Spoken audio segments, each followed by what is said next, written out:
The former chairman of the House Intelligence Committee, Pete Hoekstra. We're talking also about Nigeria. Nigeria's defense chief says the country's military has found the schoolgirls abducted by Islamist extremists, but they won't say exactly where they are. And joining us right now to talk about this is the former chairman of the House Intelligence Committee, Pete Hoekstra. Pete, it's great to have you back on America's Forum as always. Hey, great. Good to be with you. Thank you. All right, so we heard this, the Nigerian defense chief saying that they reportedly know where the girls are. Of course, they've been under immense pressure to find these girls, with a lot of folks around the global community saying that the Nigerian government doesn't know what they're doing here. Do you believe the defense chief, that they actually know where these girls are now? I'm somewhat skeptical. There's strong evidence that came out early that once these roughly 300 girls were kidnapped, they were broken into smaller groups. I think they're probably in an area where the Nigerian government doesn't have a reach into that area. The military doesn't have a reach into that area. Probably unlikely they've got great intelligence, or unlikely that they've got great intelligence into this group. So I'm somewhat skeptical. I think it was done for internal political reasons, internal to Nigeria. And, there's, and the other thing is, if you would have found, if they really knew where the girls were, and you were thinking of mounting some type of a raid, would you really go and broadcast that, nationally and internationally, saying, hey, we know where they are, now we're just developing a strategy as what to do? So put me in the group that says very, very skeptical of the claims. Right, and it also begs the question, guys, why would Boko Haram negotiate and give the girls up in the first place? Pete, the one thing they might negotiate. I mean, there are lots of examples across northern Africa where you've got these terrorist groups that are using kidnapping, hostage-taking as a way to fund their operations. So I would put the negotiations as, a very real possibility. And if there's a positive outcome, other than you're negotiating with terrorists, if there's a positive outcome of getting these girls back, it will probably be done through negotiations and a ransom being paid. Yeah. Pete, if we're going to be just really obvious about this, is it not fair to say that there are times when you look at what they're doing here and a lot of these statements that we're hearing and just say, they're just not that smart? I mean, we're not trying to cast aspersions on anybody here, but when it comes to basically dealing with this kind of a terrorist level here, that this government itself certainly may be compromised, and they're just not that smart when it comes down to being able to find these girls in the first place? Oh, I think that's very, very accurate. They're not that good. They're not that well trained. They are infiltrated by these radical elements. I don't have any doubt about that. So, and you saw that almost from day one. I think it took them roughly 3 to 4 weeks before they asked for any international help. You would have thought that the day after they would have recognized this was a very, very difficult situation. Let's bring in the folks that are really, really good at doing that have the best technology, that have the best trained men and women in the world, and they didn't do it. If you're asking me to say the Nigerians aren't very good at this, I agree.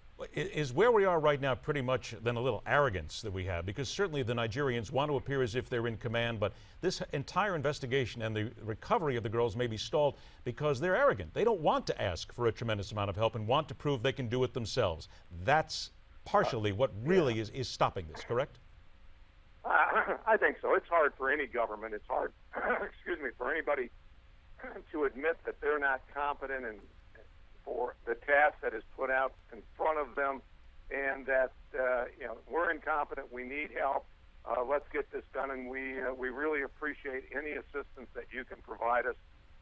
Whether it is arrogance, incompetence, or whatever, there's probably an element of all of them, and just the very fact that they don't want to admit that and be humbled by saying, we need help and we need it now.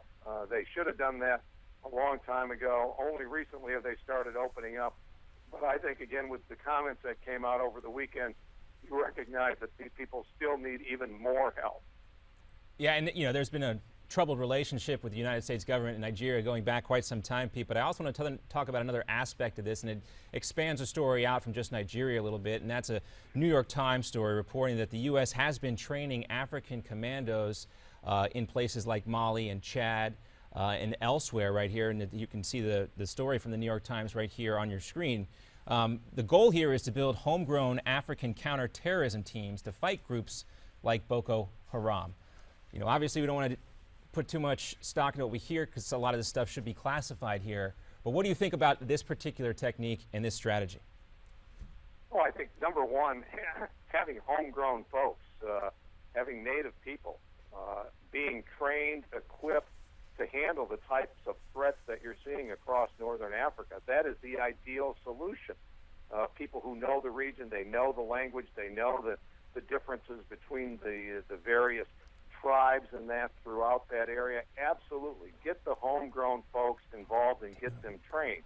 Much easier said than done, because what you're going to find is, okay, exactly who are you going to train? How are you going to vet them? What's their background? What are their loyalties?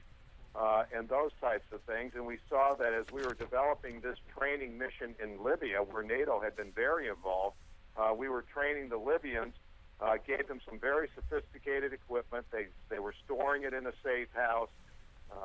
There were other people then one night, some of the jihadi groups in Libya raided this house, took very, very good equipment. The U.S. suspended the training program. Part of the thing that happened there is they thought that it may have been an inside job. Someone that was being trained let the jihadi folks know that, hey, there's some really interesting equipment here. Didn't guard the house at night, took the equipment. The U.S. suspends. It's very difficult to train and identify the folks over there because you can't identify who the good guys are and who the bad guys are. Well, you highlighted some of the difficulties there, Pete, but we also just had a quote up on the screen from Michael Sheehan, a guy who used to run the Pentagon's counterterrorism efforts, saying what you said essentially, it might not be the perfect solution, but it's the best one we have. Training indigenous forces to go after threats in their own country is what we need to be doing. This essentially is really the future of our special forces, right, Pete? Taking them into harmful areas where we don't necessarily have a direct threat against the United States military or the United States directly, but training their forces to stand up against groups like Boko Haram. This is the future we're looking at, correct? I think that's the future we're looking at, and we got to recognize what the criteria are going to be here. This has to be in the national security interest of the United States. We want to make sure that we reduce the areas of ungoverned areas where groups can grow, thrive, plan, and prepare to attack the United States. And we have to recognize that some of the groups and some of the people that we train are not going to be people who are totally wedded to democracy, civil rights, and those types of things. But the thing that we do know is that they're going to be aligned with the United States, and they will go after these groups that pose a threat to the United States, but they will not be the kind of people that you want living next door to you. They will have their own warts and flaws as well. About 1 minute we have left here. Let's turn to the CIA station chief in Afghanistan being outed. Now, John Bolton, the former U.S. ambassador to the UN, said the leaks have left him speechless. He says, and let us quote him, "There's simply no excuse for it in a White House that is filled with press flacks. Was there no one who understood the significance of what they were doing?